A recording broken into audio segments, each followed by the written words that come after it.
नमस्कार मित्रों, आप सभी का फिर से एक बार हार्दिक स्वागत है धर्म ज्ञान विज्ञान यूट्यूब चैनल पर। दोस्तों, अगर आप जीवन में कुछ नया सीखना चाहते हैं तो इस चैनल को सब्सक्राइब जरूर करें। श्री शिवाय नमस्तुभ्यम। हर हर महादेव।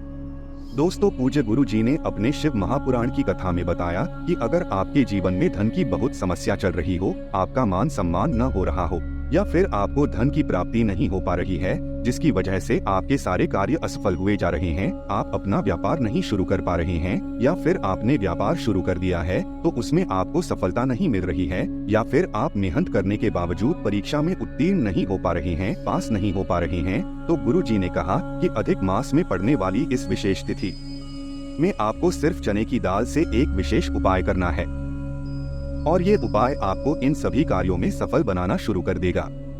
तो चलिए जानते हैं क्या है वो उपाय। लेकिन उससे पहले अगर आप भोलेनाथ जी को सच्चे दिल से मानते हो तो इस वीडियो को लाइक करें और चैनल को सब्सक्राइब करके कमेंट में हर हर महादेव जरूर लिखें।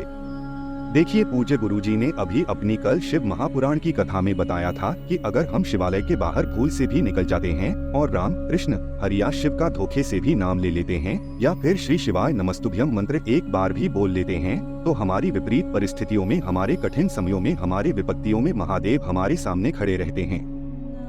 इसलिए आप लोग जब वे शिवालय के सामने से निकलते हैं तो एक बार श्री शिवाय नमस्तुभ्यम मंत्र का स्मरण जरूर कर ले। देखिए, इस वीडियो में हम पूज्य गुरु जी द्वारा बताए गए 2 विशेष उपायों की बात करेंगे। इनमें से जो भी उपाय आपके लिए आसान हो आप कर सकते हैं। तो चलिए पहले उपाय की बात करते हैं। यह उन लोगों को करना है जिनको धन की प्राप्ति करनी है। अब इसके के लिए आपको 7 चने की दाल ले लेनी है, यानी 7 चने की दाल ले लेनी है। लेकिन जो भी दाल लेंगे आप उनको ध्यान रखेंगे कि वह कहीं से भी टूटी हुई नहीं होनी चाहिए, खंडित नहीं होनी चाहिए। चने की दाल आपको पता है कि आधी आधी होती है, लेकिन वो दाल टूटी हुई नहीं होनी चाहिए। फिर इसी के साथ आपको एक छोटा सा गुड़ का टुकड़ा ले लेना है, और सबसे आखिर में आपको एक लोटा जल ले लेना है। लोटा तांबे का ले लीजिए या स्टील का ले लीजिए, या किसी भी धातु का लोटा इस्तेमाल कर सकते हैं। और जल आपको अपने किचन से ही लेना है। पूज्य गुरुजी हमेशा कहते हैं कि अगर आप शिवलिंग में तांबे के लोटे से जल समर्पित करते हैं तो यह आपके उपाय के लिए बहुत ही लाभकारी होता है। अब देखिए, ये तीनों सामग्री लेकर आपको जाना है शिवालय। गुरुजी कहते हैं कि सुबह से लेकर शाम तक, जबकि आपके पास टाइम हो तब आप शिवालय जाकर इस सुंदर से उपाय को कर सकते हैं। और ये उपाय आपको सिर्फ गुरुवार के दिन ही करना है। देखिए, अब शिवालय पहुंचकर सबसे पहले आपको शिवलिंग के सामने बैठ जाना है। शिवलिंग के सामने बैठकर आप जो 7 चने की दाल लेकर आए हैं उनमें से एक है चने की दाल अपने हाथ में रखिए और ओम नमो भगवते वासुदेवाय इस मंत्र का स्मरण करते हुए एक चने की दाल इसकी एक लोटा जल में डालते जाइए। आप जो 7 चने की दाल लेकर आए हैं एक एक करके इस लोटे के जल में डाल दीजिए और 7 बार ही आप ओम नमो भगवते वासुदेवाय मंत्र का स्मरण कर लीजिए। इसके बाद आप जो एक गुड़ का टुकड़ा लेकर आए हैं उस गुड़ के टुकड़े को भी इस एक लोटे जल में डाल दीजिए। अब आपका यह एक लोटा जल तैयार हो गया। इस जल को अब आप शिवलिंग के ऊपर धीरे धीरे समर्पित करते जाएंगे और शिव महापुराण के मूल मंत्र श्री शिवाय नमस्तुभ्यम मंत्र का लगातार स्मरण करते जाएंगे। गुरुजी ने कहा कि जल आपको इतने धीरे समर्पित करना है कि जल समर्पित करते करते समय आप कम से कम 11 बार श्री शिवाय नमस्तुभ्यम मंत्र का स्मरण कर लें, और साथ ही साथ आप कम से कम 1 बार या 2 बार बृहस्पतेश्वर महादेव के नाम का भी स्मरण कर लें। क्योंकि आप गुरुवार के दिन ये उपाय कर रहे हैं, इसलिए आपको बृहस्पतेश्वर महादेव के नाम का भी स्मरण करना है।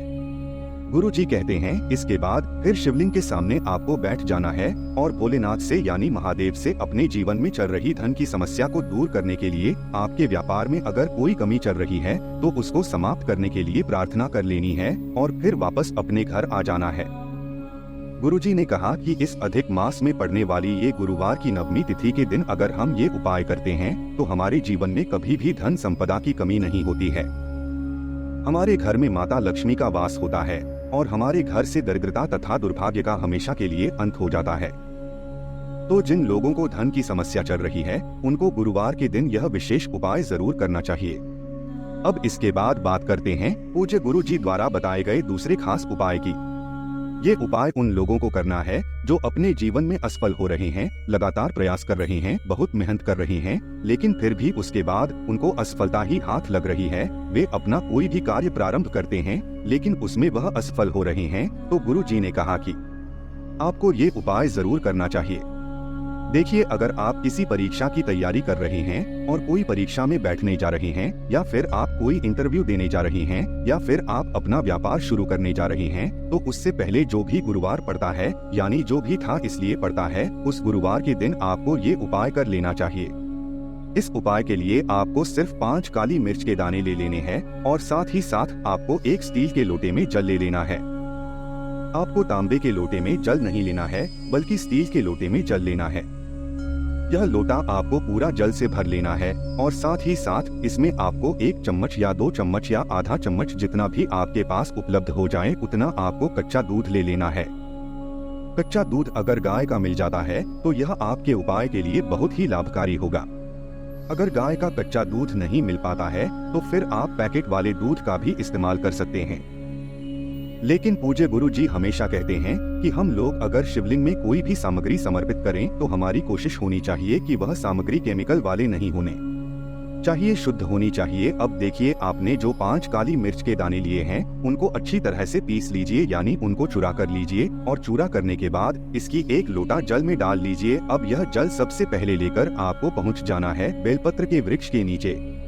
बेलपत्र के वृक्ष के नीचे थोड़ा सा जल समर्पित कर देना है और श्री शिवाय नमस्तुभ्यम मंत्र का स्मरण करते हुए आप जिस भी कार्य में सफल होना चाहते हैं उस कार्य की सफलता के लिए आप माता रानी से प्रार्थना कर लीजिए, माता पार्वती से प्रार्थना कर लीजिए, और फिर बाकी बचा हुआ पूरा जल लेकर आ जाइए शिवालय में। अब यह आधा बचा हुआ जल आपको शिवलिंग के ऊपर धीरे धीरे समर्पित करते जाना है और श्री शिवाय नमस्तुभ्यम मंत्र का फिर से स्मरण करना है, और फिर से आपको अपने उसी कार्य को सफल बनाने के लिए प्रार्थना कर लेनी है। अभी आपने जो इच्छा बेलपत्र के वृक्ष के नीचे कही है, वही इच्छा यानी वही मनोकामना आपको शिवलिंग के सामने भी बोल देनी है और महादेव से प्रार्थना कर लेनी है कि हे मेरे महादेव, मैं इस कार्य को करने के लिए जा रहा हूँ, आप खुश हो यह मुझ पर कृपा करके और मुझे इस कार्य में सफलता दिलाने की दया करिए। आप महादेव से कुछ ऐसी प्रार्थना करते हुए फिर बाद में वापस अपने घर आ जाइए। गुरु जी ने कहा कि अगर आप अपना कोई भी कार्य शुरू करने जा रहे हैं और आप अपना कार्य शुरू करने से पहले किसी भी गुरुवार के दिन ये उपाय कर लेते हैं तो यकीन मानिए आप इस कार्य में जरूर सफल होंगे। इसी के साथ पूज्य गुरु जी ने कहा कि अधिक मास में हमें किसी भी दिन 33 कुओं का दान जरूर देना चाहिए। देखिए, 33 कुओं का दान देने से हमारे बहुत से ऐसे दुर्भाग्य होते हैं जो दूर हो जाते हैं। हमने अगर किसी गुरुजन के यहाँ, किसी साधु सन्यासी के यहाँ भोजन कर लिया है, या फिर किसी ने अपनी बेटियों के यहाँ भोजन कर लिया है, या फिर कोई भी सूतक में गलत कार्य हो गया है, कुछ ऐसा कार्य हो गया है जो अनुचित है, तो पूज्य जी ने कहा कि सिर्फ 33 कुओं का दान करने से हमारी इन सारी परेशानियों से हमें मुक्ति मिल जाती है और महादेव की कृपा हमें प्राप्त हो जाती है। दोस्तों, आज के लिए बस इतना ही। मिलते हैं एक और ज्ञानवर्धक वीडियो के साथ। धन्यवाद।